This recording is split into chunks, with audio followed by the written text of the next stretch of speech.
वासुदेवाय। ओम नमो भगवते वासुदेवाय। ओम नमो भगवते वासुदेवाय। ओम नमो भगवते ये बुक दीजिए। वासुदेवाय। ओम नमो भगवते वासुदेवाय।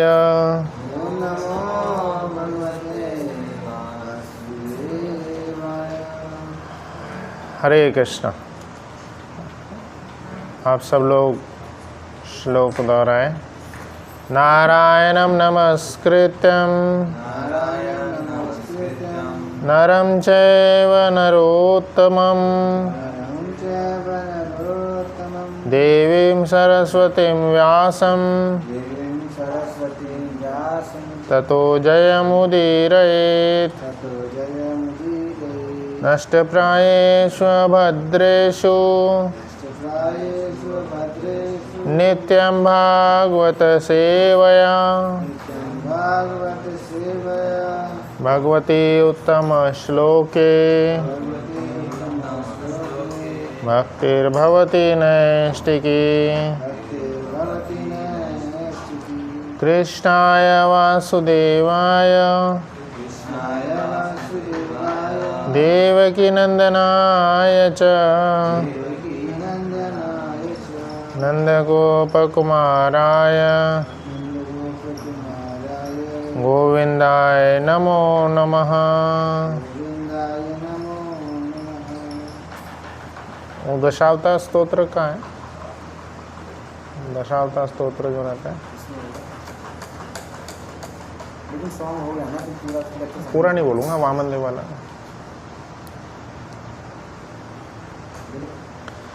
हरे कृष्णा। तो आज बहुत ही स्पेशल दिन है। कल एकादशी था, पार्श्व एकादशी, और एकादशी के ही अगला जो द्वादशी दिन आता है, इसी द्वादशी दिन पे भगवान और भक्त दोनों का आविर्भाव दिवस है। आज ही के दिन भगवान और भक्त दोनों का आविर्भाव दिवस है। भगवान वामन देव का आविर्भाव दिवस है, और भक्त कौन? हमारे परंपरा के मेन आचार्य, जो जिन्होंने सारे बुक्स लिखे, जिन्होंने सारे वैष्णव जितने भी आचार्य हैं उनका संकलन किया, उनके क्रिएशंस को लिखे, वो है कौन? जीव गोस्वामी। तो ऐसे महान आचार्य, जितना श्लोक, ऐसा कहा जाता है जितना श्लोक वेदव्यास जी ने लिखे हैं उतना ही, उससे ज़्यादा ही वे जीव गोस्वामी ने लिखे। तो जीव गोस्वामी इतने महान आचार्य रहे हैं, तो आज हम उनके बारे में पढ़ने समझने का प्रयास करेंगे। तो उससे पहले जैसे भगवान का गुणगान होगा, फिर भक्त तो भगवान का, वामन देव का गुणगान करते हुए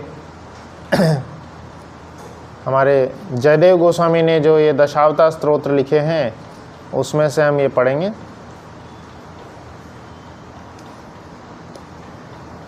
वामन देव के जो लीलाएं हैं, जैसा लोगों ने समझे, छल करके जो बलि महाराज का राज्य ले लिए, तो उसी प्रकार से गुणगान करते हुए जयदेव गोस्वामी यह ग्रंथ लिखे हैं, यह श्लोक लिखे हैं। आप सब लोग बोलिए। छलयसि विक्रमणे चलयसि विक्रमणे बलि मद भूत वामन बलिमद्भूत वामन पद नख नीर जनित पदनकनीरजनित जन पावन जनपावन केशवधृता केशवधृता वामन रूपा वामन रूप जय जगदीश हरे जय जगदीश जय जगदीश हरे। जय जगदीश हरे। छलयसि विक्रमणे, तो बड़े ही विक्रम रूप लेकर के उन्होंने छल किए।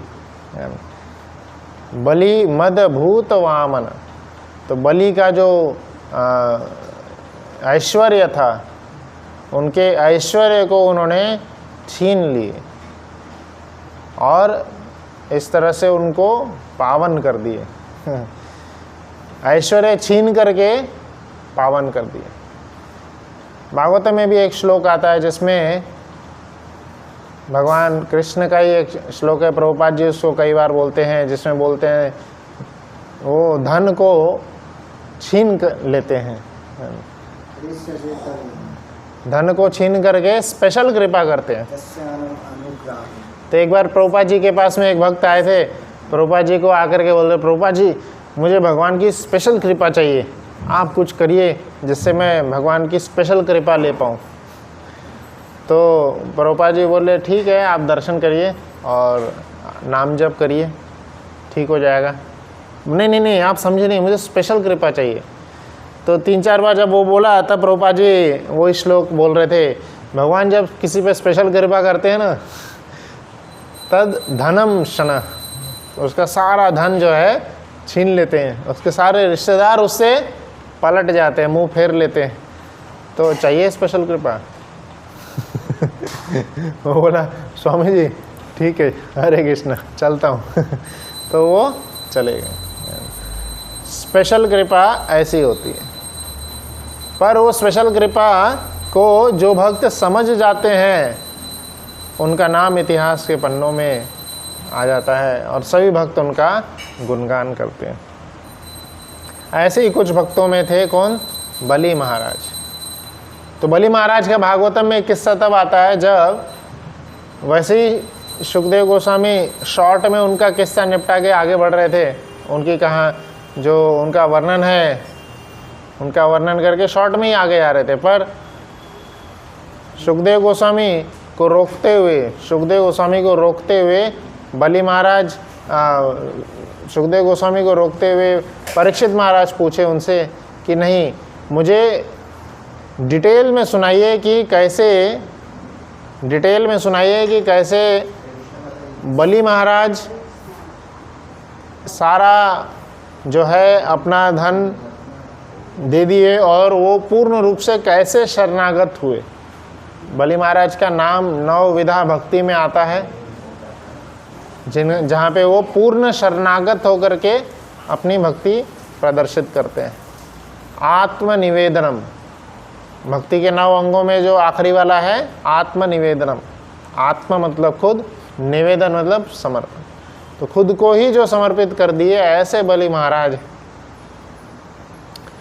तो बहुत ही इंटरेस्टिंग यह वर्णन है, स्टोरी है, कैसे खुद को समर्पित कर देते हैं और बहुत प्रिय भक्त बन जाते हैं। इतने प्रिय भक्त बन जाते हैं कि भगवान खुद खड़े हैं उनके द्वार पे चौकीदार बन के। ऐसा कौन भक्त है? इतिहास में ऐसा कोई भक्त नहीं है जिसके द्वार पे भगवान खड़े हैं चौकीदार बन के, है ना। ऐसे हैं बलि महाराज। तो आज हम उन वामन देव की प्राकट्य की कहानी सुनेंगे। तो वामन देव जो है कृष्ण, जब कृष्ण आपको याद होगा प्रकट हुए थे तो देवकी माता को उन्होंने क्या बोले थे कि आम ऐसे, यह मेरा 3रा जन्म, आप 3 जन्म ले चुके हैं और जैसे आपने वरदान मांगे थे कि 3 जन्मों तक मेरे पुत्र बनो 3 बार, तो उसी में से आज यह जो है यह 3रा है। कृष्ण जो है 3रे पुत्र के रूप में आए थे, मतलब 3री बार आए थे। तो दूसरी बार कब आए थे? वामन देव के रूप में आए थे। तो दूसरी बार जो थे वामन देव के रूप में वो प्रकट हुए थे, कश्यप और अदिति का। तो क्या हुआ था कि अदिति के पुत्र कौन है? देवतागण। सभी देवतागण जाकर के भगवान को बोल रहे थे कि हमें रहने का घर ही नहीं है कई समय से। सारा हमारा ऐश्वर्य, सारा हमारा धन, सारा हमारा घर सब बलि महाराज छीन लिए।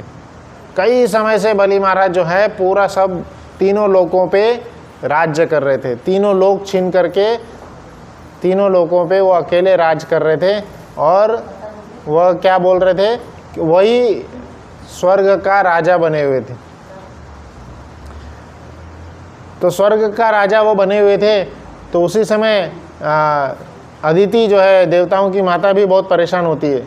तो अदिति अपने हस्बैंड जो है कश्यप जी मुनि के पास में जा कर के उनको ये बोली थी कि नहीं नहीं, अब मेरे बेटे ऐसे घूम रहे हैं, आप कुछ करिए, है ना। तो भगवान वो तपस्या करते हैं और उनके ही पुत्र के रूप में वामन देव प्रकट होते हैं।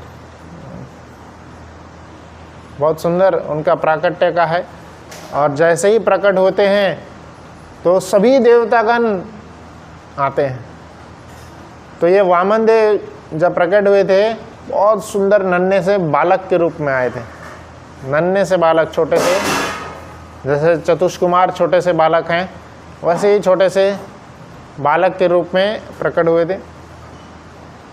और जब प्रकट हुए थे सभी देवतागण आकर के इतने आकर्षक थे वो कि सभी देवतागण उनको आकर के कुछ न कुछ रिवॉर्ड दिए, अवार्ड। जैसे कोई प्रधानमंत्री आते हैं किसी जगह पर तो सभी छोटे छोटे जितने भी नेतागण हैं सब खड़े होते हैं। कोई फ्लावर बुके दे रहा होता है ना, कोई ये कपड़ा पहनाता है, शॉल उड़ाता है, कोई हाथ मिलाते हैं, और भी कुछ कुछ गिफ्ट्स जो हैं, छोटे छोटे गिफ्ट्स कई सारे लोग देते हैं जो भी उनका सामर्थ्य है। तो उसी प्रकार से जब परम भगवान श्री कृष्ण केशव धृता वामन शरीरा, वामन के रूप में जब आए, वामन के रूप में जब आए तो सभी देवतागण प्रकट होकर के उनको कुछ न तो कुछ आशीर्वाद दे रहे थे और कुछ कुछ गिफ्ट्स दे रहे थे, कई सारे भेंट दे रहे थे। और जब ये सारा गिफ्ट्स दे दिए तब और भी रोक रहे थे, उनके पिताजी भी रोक रहे थे कि और भी चलो, और भी यज्ञ करने हैं, अभी बच्चा प्रकट हुआ है तो ये यज्ञ करना है, वो यज्ञ करना है। तो वामन देव बोले नहीं नहीं नहीं मैं ये सब के लिए नहीं आया हूँ, बाद में यज्ञ वगैरह करते बैठेंगे, अभी बहुत लेट हो जाएगा। अभी मुझे एक अर्जेंट मीटिंग में जाना है, जिस काम के लिए प्रकट हुआ हूँ, जिस काम के लिए आपका पुत्र बन के आया हूँ, वो काम करने जाना है पहले। तो क्या था, तो उस समय क्या हो रहा था, बलि महाराज जो हैं यज्ञ कर रहे थे, है ना, अश्वमेध यज्ञ कर रहे थे। कौन सा यज्ञ? अश्वमेध यज्ञ। कितवा? 100वां, लास्ट 100th अश्वमेध यज्ञ बलि महाराज, मतलब उसकी तैयारी चल रही थी, कर नहीं रहे थे, तैयारी चल रही थी, शुरू होगा, हुआ नहीं, शुरू होगा।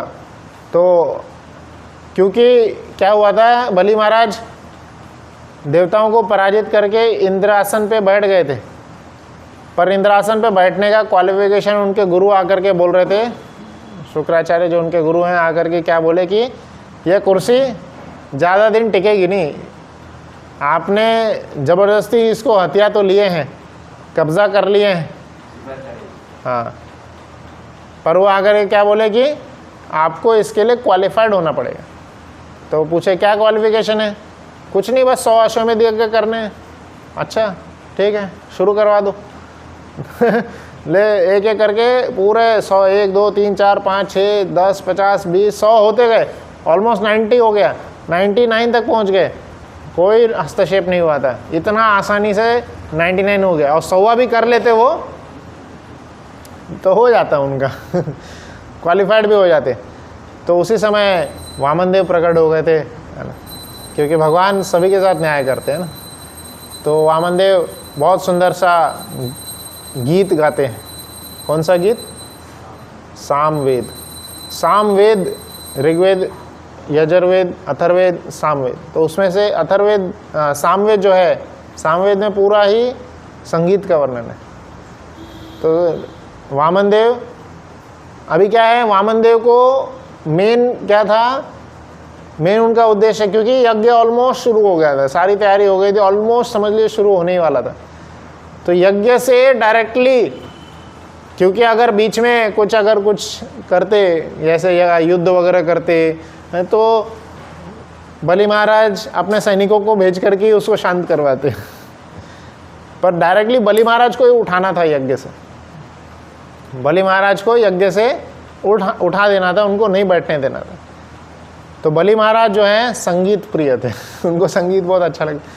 तो वामन देव बलि महाराज के गेट पे जा कर के इतना सुंदर गीत गा रहे थे। उनका जो दरबार था, राज्य दरबार बड़ा, वहाँ पे जा कर के इतना सुंदर गीत गा रहे थे, बाहर से ही खड़े थे। और इतना सुंदर गीत सुन करके सारे जितने गार्ड सब है, सैनिक सब है, वो सभी कुछ नहीं बोले, वो सभी आराम से सुनते जा रहे थे। और इतना सुंदर गीत था, सामवेद को इतना सुंदर रूप से गाते जा रहे थे, सबको आकर्षित करने वाले। पहले तो उनका रूप इतना सुंदर था, उनका सुंदर सा रूप, छोटे से बालक और छतरी लेके, इतना सुंदर रूप था। और उसके बाद में इतना सुंदर गा भी रहे थे वो। तो यह रूप सबको आकर्षित कर रहा था, सब लोग सुन रहे थे। इतना जोर से भी गा रहे थे कि बलि महाराज जो अंदर यज्ञ में बैठे थे उनको भी सुनाई दे दिया। वह भी उसमें मंत्रमुग्ध होके उठ गए, भूल ही गए कि यज्ञ कर रहा हूँ मैं और उठ करके चले गए बाहर। तो यज्ञ से उठ गए, वो हो गया। और फिर जब यज्ञ से उठ गए, बाहर आ गए, तो सब लोग ध्यान से बैठ करके इनका गीत सुनते रह गए। और जब यह गीत संपन्न होता है, पूरा वर्ण, जय श्री श्री जगन्नाथ बलदेव सुभद्रा महारानी की जय, श्री श्री गौर निताय श्री राधा मदन मोहन की जय। तो जब यह सामवेद का उच्चारण, पूरा गीत समाप्त होता है, तब जो है बलि महाराज उनकी बहुत तारीफ करते हैं और उनके आने का, प्रकट होने का कारण पूछते हैं। बोलते हैं क्या चाहिए बताओ, मैं बहुत प्रसन्न हूँ। जैसे कोई बहुत खुश हो जाते तो बोलते हैं ना क्या चाहिए बताओ, कितना पेमेंट लोगे, बहुत अच्छा गाए। तो बोले कुछ नहीं चाहिए बस। तो बीच में ये भी बोलते हैं कि नहीं, बाद में बोलते हैं, तो मुझे कुछ नहीं चाहिए, मैं संतुष्ट हूँ। पर वो बोले नहीं नहीं क्या चाहिए। तो बलि महाराज के प्रसन्नता के लिए वामन देव बोलते हैं कि मुझे 3 पग भूमि में अपने पैर से मांगो, मुझे अपने पैर से 3 पग भूमि चाहिए। तो बलि महाराज और बाकी सब लोग जो है बहुत हंसने लग जाते हैं। तो बोले ऐसा नहीं है, ये तो मेरा अपमान कर रहे हैं आप आप और भी कुछ मांगिए, इतना सुंदर आप हैं, आपको कितना बड़ा बड़ा ये पूरा गांव दे देता हूँ, 3 पग आपके पैर में क्या ही होगा पूरा गांव दे देता हूँ, गांव चाहिए गांव दे देता हूँ। और कितने सारे गाय, घोड़े, हाथी, जो भी चाहिए, विवाह करना है, फैमिली सेटल कर देना, सब कुछ वो करने को होता है। सारे ऑप्शन दे रहे थे, है ना, धन संपत्ति सब दे रहे थे। तो उसी समय बलि महाराज बोलते हैं नहीं, जो जीवात्मा अपने उसके पास जितना है उससे वो संतुष्ट अगर नहीं है तो वो हमेशा ही परेशान रहेगा। बहुत सुंदर बताया कि हमारे परेशानी का कारण क्या है, संतुष्ट हम नहीं। इसलिए हम जितना है हमारे पास उतने में संतुष्ट रहना चाहिए। तो बलि महाराज को वही बोले नहीं, मैं 3 पग भूमि चाहिए मुझे मेरे पैर से, तो मैं संतुष्ट हूँ, उतना ही दीजिए, ज़्यादा लालच नहीं करना। तो बलि महाराज बोले ठीक है ले जाओ, उसमें क्या है, ले जाइए, 3 पग आप ही का है, 3 पग में क्या होगा, यहाँ से यहाँ कूदोगे लेकिन वो बोले नहीं नहीं नहीं, आप वचन लीजिए, आप वचन लीजिए कि 3 पग भूमि देंगे, ऐसे टाइम पास में नहीं बोलना है, तो वचन लीजिए। तो उसी समय पीछे से शुक्राचार्य जो उनके गुरु थे वो दौड़ते हुए आ जाते हैं और बोलते हैं नहीं नहीं ये इतना बहाना कर रहा है, मैं समझ गया हूँ, ये कौन है, केशव धृता वामन रूपा जय जगदीश हरे। वही जगदीश, वो जो जगत के ईश परम भगवान विष्णु हैं, जो छल करने आए हैं। मुझे दिख रहा है भविष्य में ये तुम्हें छल करके सारा धन छीन लेंगे, सब कुछ ऐश्वर्यहीन कर देंगे। गुरु बोल रहे हैं, गुरु शिष्य को बोल रहे हैं कि तुमने अभी तक और उस समय तक में जैसा वामनदेव बोले थे कि आप वचन लीजिए, तो इन्होंने जैसे पहले कैसा होता था जल छिड़क के वचन लेते थे, तो इन्होंने जल छिड़क के वचन ले चुके थे, है ना, वचन ले चुके थे कि मैं आपको 3 पग भूमि दूंगा, पूरा अपना नाम बना, मैं बलि महाराज प्रहलाद महाराज का पोता ऐसे वचन लेता हूँ कि आपको 3 पग भूमि दूंगा, ऐसे करके वचन ले लिए थे। पर गुरु महाराज आकर के बोले कि आपने वचन लेते हुए ओम का उच्चारण नहीं किए थे, तो ओम का जब उच्चारण नहीं किए हैं तो संस्कृत के डेफिनेशन में आपका वचन इनकम्प्लीट है, तो उसको वैलिड नहीं माना जाएगा। आप कैंसिल कर दो और इनको कुछ मत दो, क्योंकि यह कौन है? विष्णु है ना।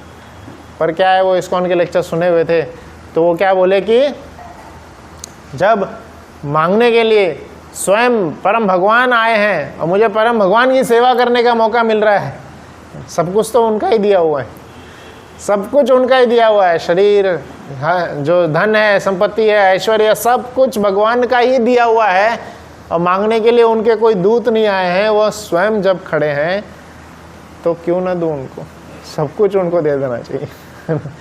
भगवान के जो उनको डिमांड होती है, नीड होती है ना। भागवतम में एक जगह पे आता है, कोई भी व्यक्ति मांगने के लिए कब जाता है?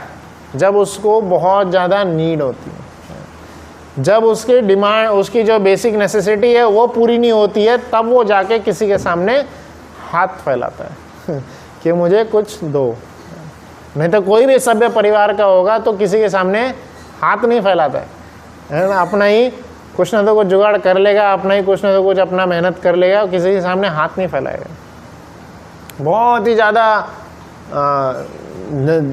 ही अर्जेंट नीड आ रही है, कुछ नहीं है, सारे रिसोर्सेज वो सोच चुका होगा, तब जा कर के किसी के सामने हाथ फैला रहे। और जब हाथ फैलाने के लिए स्वयं भगवान खड़े हैं, तब हमें समझना चाहिए कि बिना हिचकिचाए सब कुछ दे देना चाहिए, सब कुछ। तो हम देख रहे हैं कि भगवान की कृपा से, भगवान की प्रेरणा से हमारा भी जो मंदिर निर्माण का जो पोस्टर बनाया है, उसमें भी वामन देव का ही प्राकृत रूप उसमें वर्णन किया गया है। तो वामन देव के जो हैं, जैसे बलि महाराज ने सब कुछ दे दिए थे, हमारी जितनी क्षमता है, हम तो बलि महाराज जैसे आत्मनिवेदन नहीं है, पर जितनी क्षमता है, कुछ ना तो कुछ थोड़ा बहुत हमें देने का प्रयास करते रहना चाहिए, क्योंकि हर पल हमें याद रखना चाहिए कि सब कुछ कृष्ण की कृपा से ही हमारे पास है। कोरोना के समय में ऐसे कितने सारे फैमिलीज है, सब कोरोना में चले गए, उनके पूरे बड़े बड़े बंगले हैं, रखे रह गए इतना बड़ा बंगला, इतनी सारी संपत्ति, अब उधर से मक्खी घूम रहे। अब और लोग आगे होंगे, इतना साल गुजर गए, पर सब क्षीण हो गया, उसको एंजॉय करने के लिए वो खुद नहीं रहे। क्यों? क्योंकि कालवश छीन लिया गया। तो भगवद गीता में कृष्ण बोलते हैं कि काल के रूप में वो उनके पास आते हैं जो उनके पास जाते नहीं हैं, जो भगवान के पास जाते नहीं हैं, उनके पास वह काल के रूप में स्वयं आ जाते हैं, कालोस्मि। तो वामन देव बलि महाराज से जब ऐसा मांग रहे थे, और सुखदेव उनके जो गुरु हैं वो मना कर रहे थे, शुक्राचार्य जी, तो उन्होंने बोले नहीं, गुरु के वचनों को, गुरु को भी उन्होंने उस समय एक तरह से त्याग दिए, गुरु को भी त्याग दिए, जब गुरु ऐसे बोल रहे थे कि भगवान से अगेंस्ट में जाओ।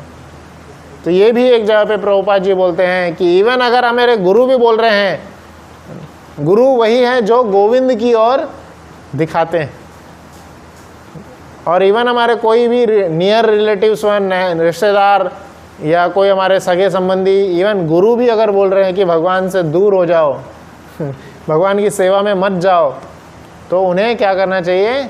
त्याग देना चाहिए। वो हमारे हित के लिए नहीं बोल रहे, हमारे हित कौन कर रहे हैं? जो गोविंद से जोड़ते हैं, जो भगवान से जोड़ते हैं, वही हमारा असली हित करते हैं। भले ही हमें लग रहा होगा कि अरे हम परिवार से दूर हो जा रहे हैं, हम थोड़ा कम पैसे कमाने लग गए, हम कथा में बढ़ जाएंगे तो ये कम हो जाएगा, नहीं, पर भगवान से नज़दीक जाएंगे, ये सबसे बड़ा हित है।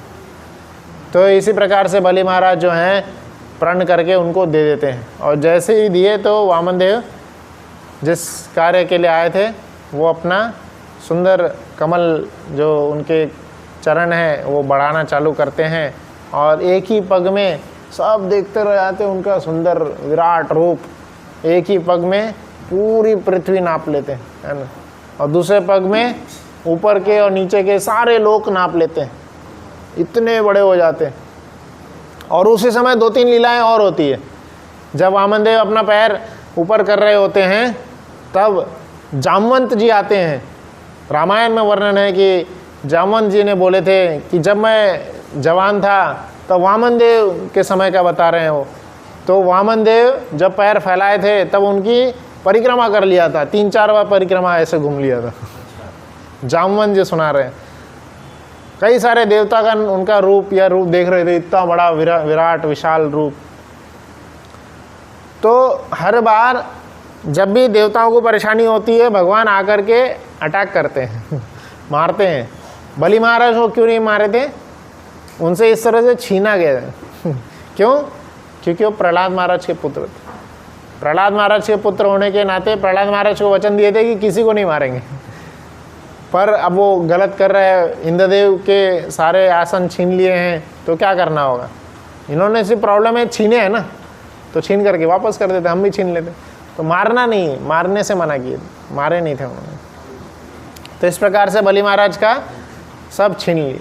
और एक चीज़ होता है, जब वामन देव अपना कमल चरण बढ़ा रहे थे तब क्या हुआ था, जो हम फिज़िक्स या ज्योग्राफी में भी देखते हैं, या हमारा जो चार्ट है विश्व का यहाँ पे लगा रहता था, विश्व का चार्ट है, तो उसमें क्या है, धरती जो है एक आवरण से बना हुआ है। इसमें देख सकते हैं एक आवरण रहता है हमारे पृथ्वी के, हर एक पृथ्वी मंडल, हर एक सौर मंडल के आप बाहर में एक आवरण रहता है। कई सारी चीज़ों का आवरण होता है। तो पहला ही आवरण जो है वाटर का होता है ना, जो पंचतत्व है, पंचतत्व का रहेगा। आप उसमें देखिएगा पंचतत्व का आवरण होता है, पृथ्वी, जल, वायु, आकाश, अग्नि, इस सब का आवरण होता है। और उसके बाद में ऊपर में सबसे लोएस्ट वाला वाटर का होता है, उसके ऊपर ऊपर जाते जाएंगे तो पृथ्वी, जल, अग्नि सबका आवरण होता है। और उसके ऊपर में ईथर, तो ये आवरण से ढकी हुई होती है, जिसको साइंस के लैंग्वेज में ओजोन लेयर भी बोल सकते हैं, ओजोन लेयर भी रहता है पर आध्यात्म में वो पंचतत्वों का आवरण होता है। तो वामन देव जब पैर फैला रहे थे तो आवरण जो है छोटा सा क्रैक हो गया था उसमें थोड़ा सा छेद हो गया। भगवान ने जब आवरण पूरा पैर फैला दिए तो उसमें पैर टच हो गया था, और वहाँ से फिर कौन है, गंगा माता जो है प्रकट हो गई थी। गंगा देवी कौन है? गंगा देवी कारण जल। पृथ्वी जो है ऊपर में हम देखेंगे तो कारणोदक्षाई सागर में, जो कारणोदक्षाई विष्णु सोए हुए हैं कारण सागर में, तो कारण सागर का जो जल है वो प्रकट हो गया था, वो अंदर आ गया था, और वही गंगा माता है। तो आ गया था, कहाँ रुका फिर? तो जैसे ही वो गिर रहा था जल, ब्रह्मा जी जा कर के बोलते हैं अरे ये जल का अभी गिरने का समय नहीं है। वो ब्रह्मा जी क्या करते हैं, जा कर के अपने जो उनके पास कमंडलू था उसमें जा कर के रख लेते हैं। तो ये 2-3 चीज़ हुई थी। और फिर उसी समय जब दोनों पग हो गए पूरे, तो तीसरा पग रखने का जगह ही नहीं था।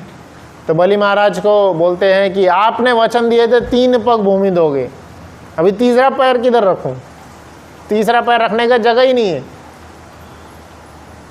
तो ब्रह्मा जी आकर के थोड़ा सा पीछे से बोल रहे थे, प्रभु सब कुछ तो ले लिया आपने, अब क्या करोगे उसका? बोला नहीं रुको, अभी तो रुको, क्लाइमैक्स बाकी है, अभी क्लाइमैक्स सीन बाकी है। अब क्या करेगा मेरा भक्त, यही तो देखना है सब कुछ दे दिया है, क्या करेगा मेरा भक्त, यही तो मुझे देखना है। ये तो मेरा प्रिय भक्त है, तो टेस्टिंग कर रहा हूँ। तो क्या किए थे बलि महाराज का, उन्होंने वाम पश एक रस्सी था, पाश से पूरा बलि महाराज को घेर लिए थे, बांध लिए थे, बलि महाराज को बांध लिए थे। बलि महाराज ऐसे रस्सी से बंधे हुए खड़े थे और बलि महाराज को दंड देने वाले थे, क्योंकि तुम अपने वचन को पूरा नहीं कर पाए। 3 पग बोले थे, 2 ही पग में पूरा ऐश्वर्य तुम्हारा ख़त्म हो गया, इतना छोटा सा ऐश्वर्य है तुम्हारा, और बोल रहे थे मैं दूंगा तुम्हें। तो बलि महाराज सुनते आ रहे थे, कुछ नहीं, मतलब पता ही नहीं क्या बोलना था। तो इस प्रकार से जब पूर्ण शब्दहीन थे, तब अंत में बलि महाराज क्या करते हैं, बहुत सुंदर बोलते हैं कि प्रभु जो भी धन होता है, जो भी संपत्ति होती है, संपत्ति और संपत्ति वाले जो हैं व्यक्ति दोनों अलग होते हैं। मैं और मेरा ऐश्वर्य अलग है, मेरा ऐश्वर्य अलग है, मैं अलग। तो 2 पग में आपने मेरा सारा ऐश्वर्य ले लिए, तीसरे पग में मुझे ले लीजिए। तो वो ही खुद ही समर्पित हो जाते हैं, हाथ पैर जोड़ के सामने खड़े हो जाते हैं। लोग आकर के मंदिर में बोलते हैं प्रभु जी हमारे पास कुछ भी नहीं है देने को, कुछ भी नहीं है, हम तो पूरे कंगाल हैं। तो ऐसे लोगों के लिए ये केस स्टडी आता है, जो पूरे कंगाल हुए थे, कुछ भी नहीं होता देने के लिए, तो तुम खुद आ जाओ। हमारे पास मैन पावर की भी कमी है, मैन पावर की भी बहुत कमी है। आपको पैसे नहीं देना है, आपको अपना बुद्धि नहीं देना है, तो आप खुद आके खड़े हो जाओ। बहुत सारी सेवाएं हैं, मैन पावर की बहुत कमी है ना। तो इस प्रकार से बलि महाराज जब आत्मसमर्पण कर दिए, तब जो है उनको ही वामन देव रुके नहीं, ऐसा नहीं हाँ चलो खुश हो गए। वामन देव उनके ऊपर पैर रख दिए और उनको दबा दिए। दबा करके जो 3 लेवल होते हैं, तो 3 लेवल नीचे, रसातल, तलातल और नीचे आता है सुतल, 3 लेवल नीचे ले जा करके पृथ्वी से 14 भुवन जो है 3 भुवन नीचे लेके गए, सुतल नाम के लोक में लेके गए। और सुतल में ले जा करके बोलते हैं बलि महाराज मैं आपसे बहुत प्रसन्न। पर कैसा है ना कि वो जो यज्ञ कर रहे थे आप, वो यज्ञ अभी आप नहीं कर सकते क्योंकि यज्ञ कर लेंगे तो क्वालिफाइड हो जाएंगे, और फिर इंद्र भगवान जो है वो इंद्र जो है वो बुरा मान जाएंगे। अभी आप इस जो यह नहीं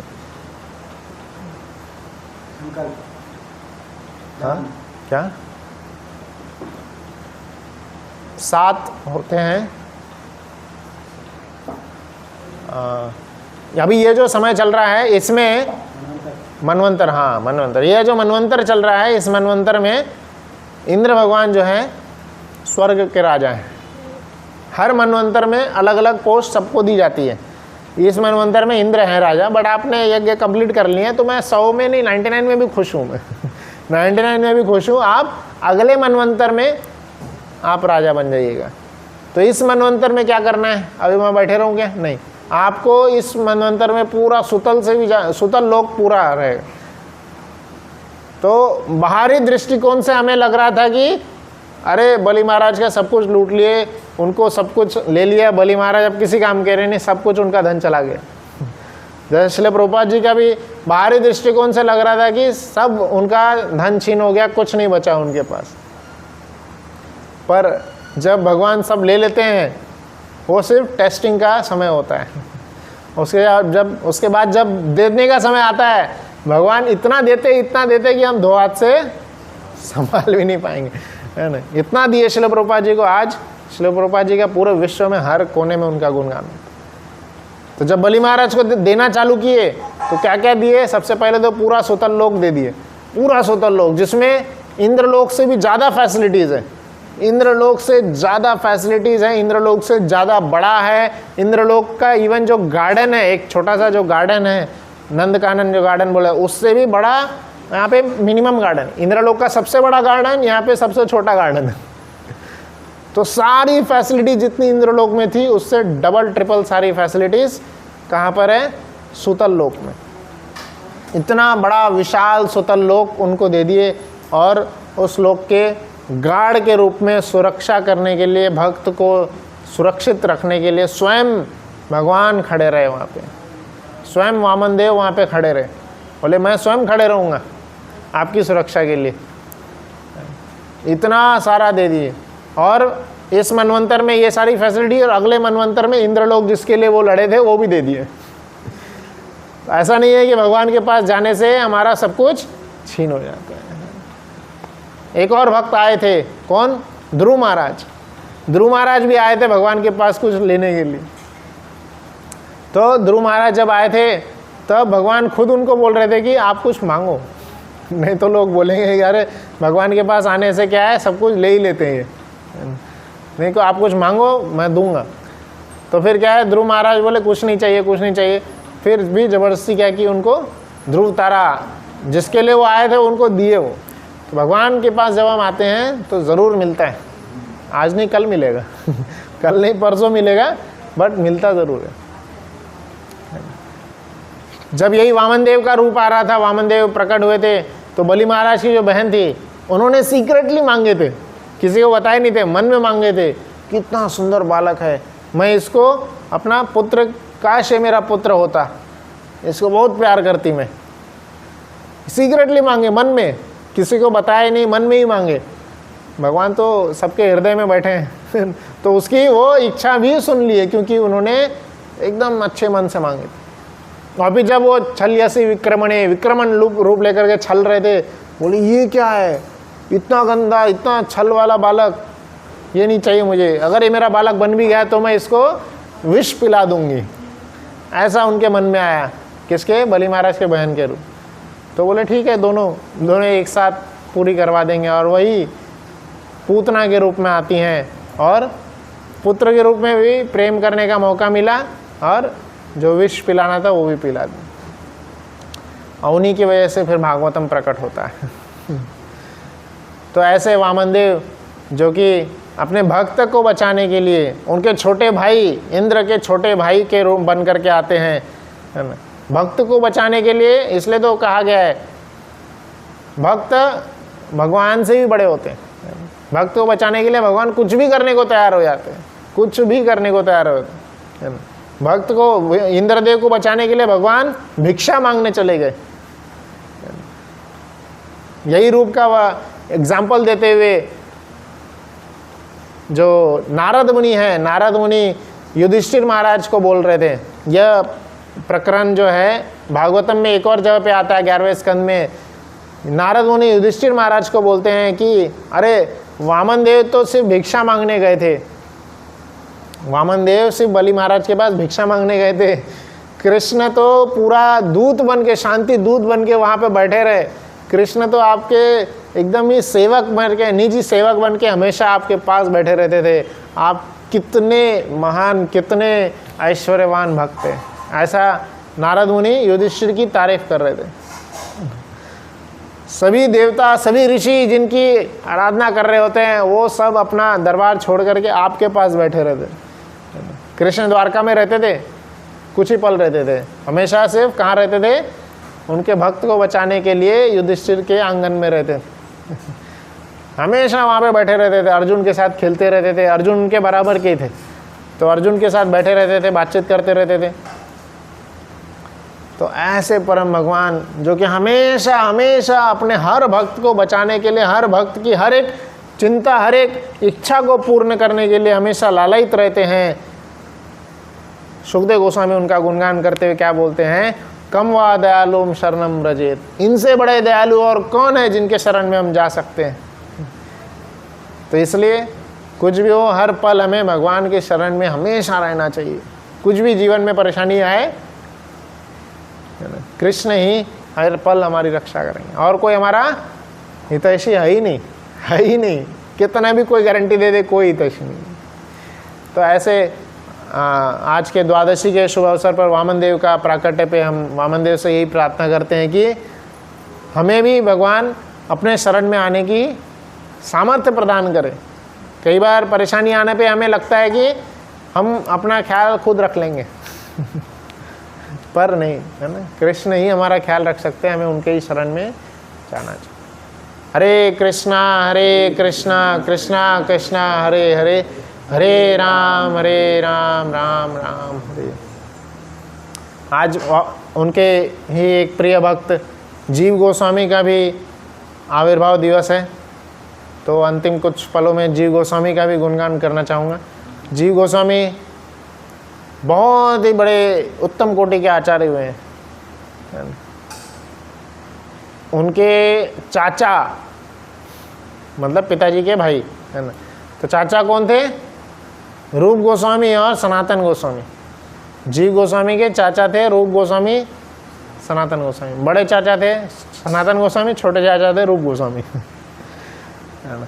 तो ऐसे महान जो हमारे आचार्य रहे हैं, वो उनके चाचा थे, सगे रिलेटिव थे।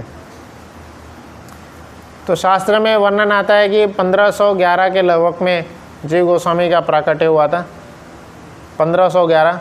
तो यह वो समय था जब रूप गोस्वामी और सनातन गोस्वामी, उनका अलग नाम था साकार मलिक, और एक नाम था दबीर खास। हाँ, तो यह रूप में वो किसके, मुस्लिम राजा के अंतर्गत सेवा कर रहे थे। और फिर वो मुस्लिम राजा के अंतर्गत जो सेवा करते हुए आगे कुछ पलों में जा कर के वो कहाँ चले गए थे, वृंदावन में। दोनों धीरे पहले रूप गोस्वामी गए और फिर उसके बाद सनातन गोस्वामी पीछे पीछे चले गए। वृंदावन में जा कर के निरंतर भजन कर रहे थे। और जब वृंदावन में भजन करते रह गए थे तब उसी समय जो जीव गोस्वामी हैं, जीव गोस्वामी भी, क्योंकि रूप गोस्वामी सनातन गोस्वामी बचपन से ही चैतन्य महाप्रभु के प्रति आकर्षित थे, तो वही उनके जो भतीजे हैं जीव गोस्वामी, वो भी यही सीखे थे। वो भी यही सीखे थे, बचपन से ही चैतन्य महाप्रभु के प्रति बहुत ज़्यादा आकर्षित थे।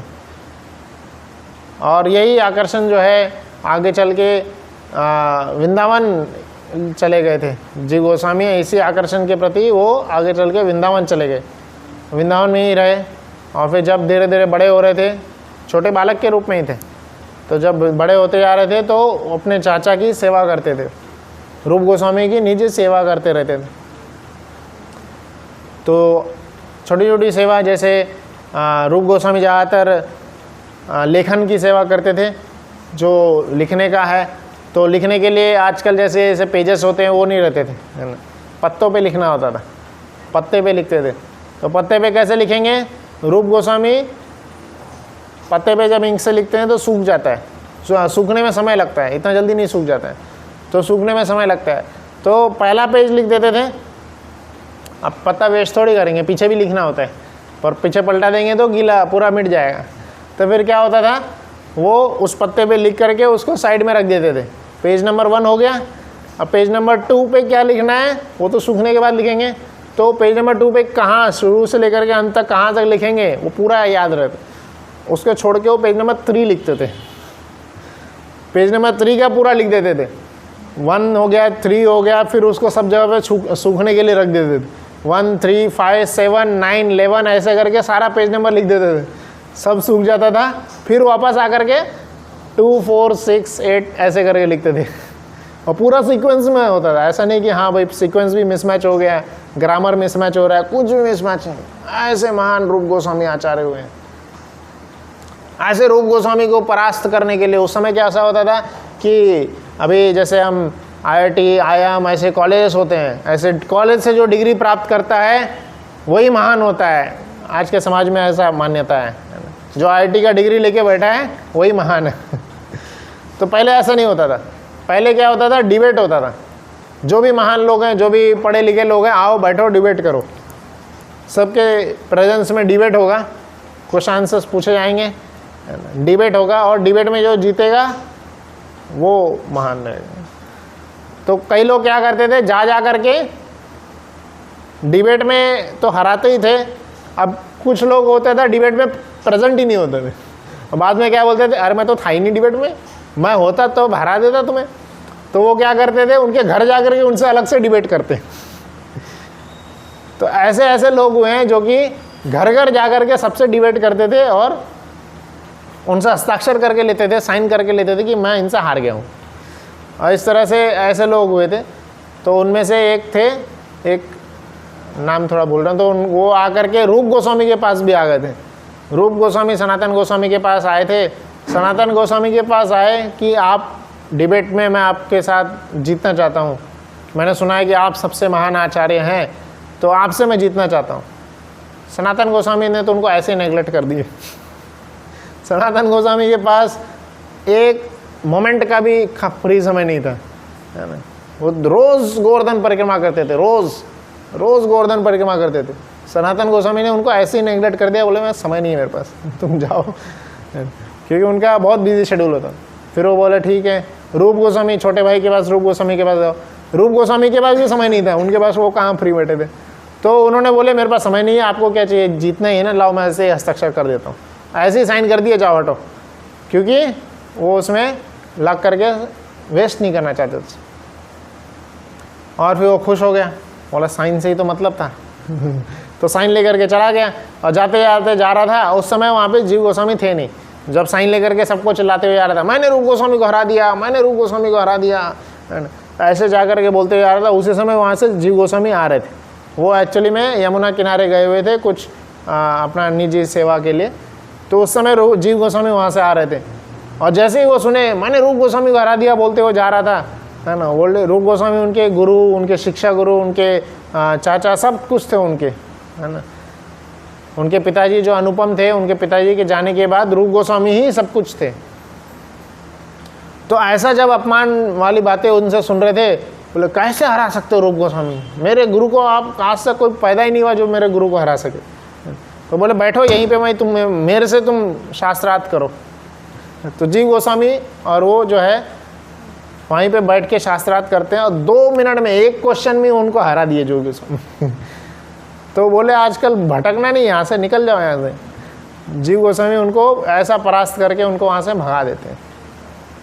और वो जीव गोस्वामी क्या इस बात से इतने ज़्यादा खुश हो जाते हैं, बालक थे तो बालक होने के कारण वो थोड़ा सा बालपन था कि बहुत खुश हो गए कि मैंने हरा दिया। तो जाकर के अपने गुरु रूप गोस्वामी को बताया कि अरे ऐसे ऐसे वो चिल्लाते हुए जा रहे थे, मैंने रूप गोस्वामी को हरा दिया, तो मैंने उनको शास्त्रार्थ करके मैंने उनको हरा दिया।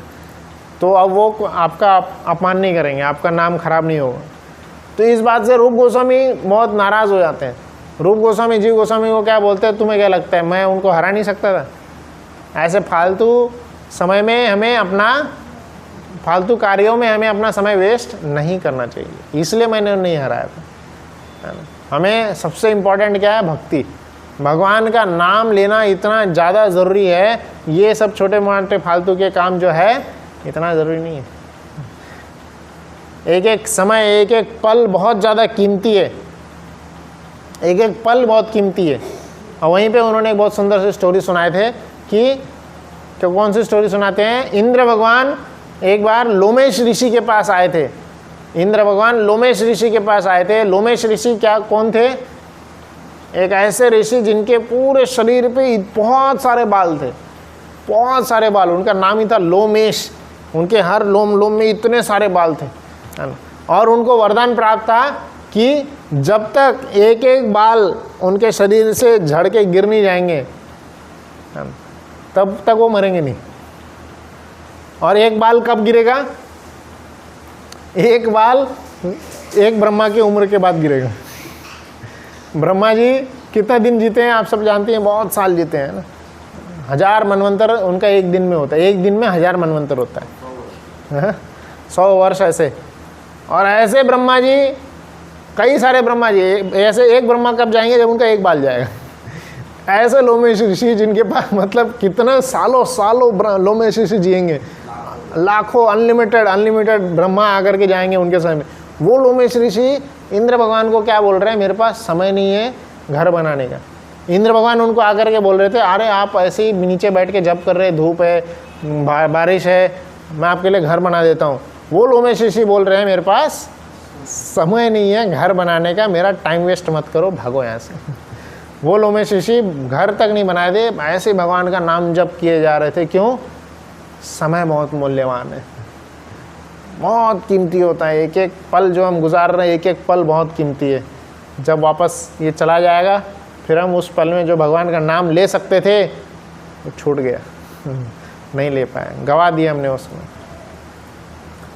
तो इसलिए हर पल हमें भगवान का नाम जप में गुजारना चाहिए। तो ये जो जीव गोस्वामी हैं, रूप गोस्वामी, सनातन गोस्वामी के जाने के बाद बहुत सारे ग्रंथ लिखे, बहुत सारे इन्होंने जितने भी हमारे जो ऋग्वेद हैं या यजुर्वेद है, वेद, सामवेद, जो भी हमारे शास्त्र है, उनका सरल भाषा में, बहुत ही सरल भाषा में इन्होंने संकलन किए हैं। और जो रूप गोस्वामी, सनातन गोस्वामी भी जो ग्रंथ लिखे थे, उसका भी ट्रांसलेशन जीव गोस्वामी किए हैं। तो हम देख सकते हैं भागवतम का जो 6 संदर्भ है, पूरे भागवतम को एक्सप्लेन करते हुए 6 संदर्भ लिखे हैं इन्होंने। संदर्भ मतलब एक तरह से जैसे किसी एग्ज़ाम में जो नोट्स होते हैं, नोट्स टीचर नोट्स देती है, इतना बड़ा आपको समझ में नहीं आ रहा है तो एक छोटा सा नोट्स ले लो, इसमें आसानी से समझ में आ जाएगा। तो ऐसे नोट्स की बुक्स बनाए के 6 कॉपी उन्होंने लिखे थे, अलग अलग, मतलब 6 कॉपी में भागवतम के ही टॉपिक्स को अलग अलग तरीके से समझाए। कैसे? एक टॉपिक है उसमें रस के से समझाए, भागवतम को रसिक होकर के कैसे पढ़ें, ये भागवतम को फिलॉसफी से कैसे समझें, अलग अलग तरीके से उन्होंने समझा करके, है ना, ये 6 कॉपी लिखे और उस 6 कॉपी में भागवतम को समझाया गया है। तो IBM करके एक हमारा विश्वविद्यालय है जिसमें ये पूरे 6 षड संदर्भ की पढ़ाई होती है। इवन ऐसे यूनिवर्सिटीज़ में भी जीव गोस्वामी के रचनाओं की वहाँ पे क्या होती है, पढ़ाई होती है। बहुत सारे यूनिवर्सिटीज़ हैं जहाँ पे जीव गोस्वामी के रचनाओं की पढ़ाई होती है। उसके जीव गोस्वामी के रचनाओं के ऊपर PhD करते हैं लोग। तो ऐसे जीव गोस्वामी के जीवन के बारे में नरहरि ठाकुर ने भक्ति रत्नाकर में लिखे हैं। भक्ति रत्नाकर नामक ग्रंथ है जिसमें जीव गोस्वामी के बारे में बहुत डिटेल वर्णन है। तो ऐसे जीव गोस्वामी के चरणों में भी हम सादर प्रणाम करते हैं, जिनसे जो हमें भगवान के राह में हमेशा उनका नाम जप में हम हमेशा लगे रहें। तो यहाँ पे ही हम विराम देंगे, समय भी बहुत हो चुका है। हरे कृष्णा कृष्णा कृष्णा हरे हरे, हरे राम राम राम हरे हरे। किसी का कोई